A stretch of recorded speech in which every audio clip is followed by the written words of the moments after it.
ফেব্রুয়ারিতে ত্রয়োদশ জাতীয় সংসদ নির্বাচন। সারা দেশ প্রস্তুত হচ্ছে একটি অবাধ, সুষ্ঠু এবং গ্রহণযোগ্য নির্বাচনের জন্য। কি ভাবছেন সাধারণ মানুষ থেকে শুরু করে আগামী জনপ্রতিনিধিরা, সে কথা জানাতে ডিবিসি নিউজের ইলেকশন এক্সপ্রেস ছুটে যাচ্ছে সব সংসদীয় আসনে। এখন আছে সংসদীয় আসন 161, নেত্রকোনা 5-এ। সিএসআরএম ডিবিসি ইলেকশন এক্সপ্রেস আজ রয়েছে নেত্রকোনা 5 আসনে। পূর্বধলা উপজেলা নিয়ে এই নেত্রকোনা 5 আসন গঠিত। এখানে আসলে স্থানীয় যে সকল মানুষ রয়েছেন তারা বলছেন যে প্রত্যাশিত পরিবর্তন তাদের যা দরকার ছিল এবং উন্নয়ন যা দরকার ছিল তা দীর্ঘ সময়েও বাস্তবায়িত হয়নি। আমাদের সাথে এখন এই মুহূর্তে যুক্ত আছেন বাংলাদেশ জাতীয়তাবাদী দল বিএনপি মনোনীত প্রার্থী নেত্রকোনা 5 আসনের আবু তাহের তালুকদার। একটু বলবেন যে আসলে কেন দীর্ঘ সময়েও মানুষের যে প্রত্যাশিত পরিবর্তন সেটা করা সম্ভব হয়নি এবং আপনার আসলে কি পরিকল্পনা রয়েছে?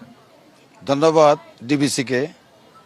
আমি প্রথমেই আমাদের প্রাণপ্রিয় নেত্রী, গণতন্ত্রের মা, দেশনেত্রী বেগম খালেদা জিয়ার, আপনারা জানেন যে ম্যাডাম অসুস্থ, ভীষণ অসুস্থ। ওনার রোগ মুক্তি কামনা করে আমি আমার কথা শুরু করছি। আপনারা জানেন বিগত 17 বৎসর বাংলাদেশের দৃশ্যমান কোনো উন্নয়নমূলক কর্মকাণ্ড হয় নাই, শুধু মিথ্যা আশ্বাস দিয়েছে মানুষকে। আর উন্নয়নের নামে দেশের লুটপাট হয়েছে। দেশের দৃশ্যমান কোনো উন্নয়নমূলক কর্মকাণ্ড হয় নাই, আমার এলাকাতে হয় নাই। বাংলাদেশ জাতীয়তাবাদী দল বিএনপি থেকে তো ইতিমধ্যে আপনাকে মনোনয়ন দেওয়া হয়েছে, মানুষের কাছে যাচ্ছেন, ভোট প্রার্থনা করছেন, সকাল থেকে রাত পর্যন্ত যাচ্ছেন। মানুষ কি প্রত্যাশা করে আপনার কাছে, কেমন সাড়া পাচ্ছেন? আমরা প্রত্যাশা করছি এটাই, দীর্ঘদিন মানুষ এই দেশে কোনো ভালো নির্বাচন হয় নাই। আমরা 18 সালে নির্বাচন করেছিলাম, দিনের ভোট রাতে হয়েছিল। এইবার মানুষের প্রত্যাশা যে মানুষ তাদের কাঙ্ক্ষিত প্রার্থীকে তারা ভোট দিতে পারবে এবং মানুষের মধ্যে একটা উৎসাহ উদ্দীপনা পরিবেশে তারা ইনশাল্লাহ আগামী নির্বাচনে ভোট দিবে। আপনার এখানে তো অনেক তরুণ ভোটার রয়েছে, নির্বাচনে জয়ী হলে তরুণ ভোটারদের জন্য কি পরিকল্পনা আছে, নারী ভোটারদের জন্য কি পরিকল্পনা আছে?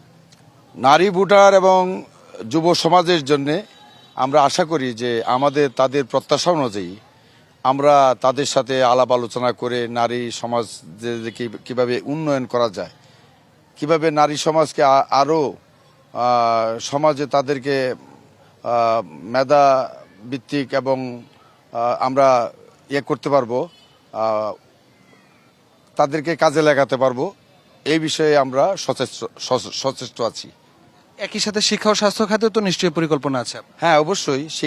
শিক্ষা এবং স্বাস্থ্য খাতে আমাদের ব্যাপক একটা পরিবর্তনের আমরা আশা রাখি যে আমরা সামনে আমরা নির্বাচিত হলে এবং আমার দল বাংলাদেশ জাতীয়তাবাদী দলের সরকার প্রতিষ্ঠিত হলে আমরা ইনশাল্লাহ এই দেশের একটা আমূল পরিবর্তনের সম্ভাবনা ইনশাল্লাহ আমরা রাখছি।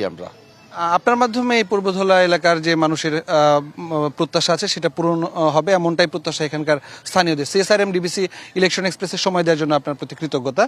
সিএসআরএম ডিবিসি ইলেকশন এক্সপ্রেস আজ রয়েছে নেত্রকোনা 5 আসনে। আমরা পরবর্তী বুলেটিনগুলোতে অন্য কোনো দলের জনপ্রতিনিধি যারা হতে যাচ্ছেন তাদের সাথে কথা বলার চেষ্টা করব, তাদের ভাবনাগুলো জানানোর চেষ্টা করবো। সাথে থাকুন ডিবিসি নিউজে।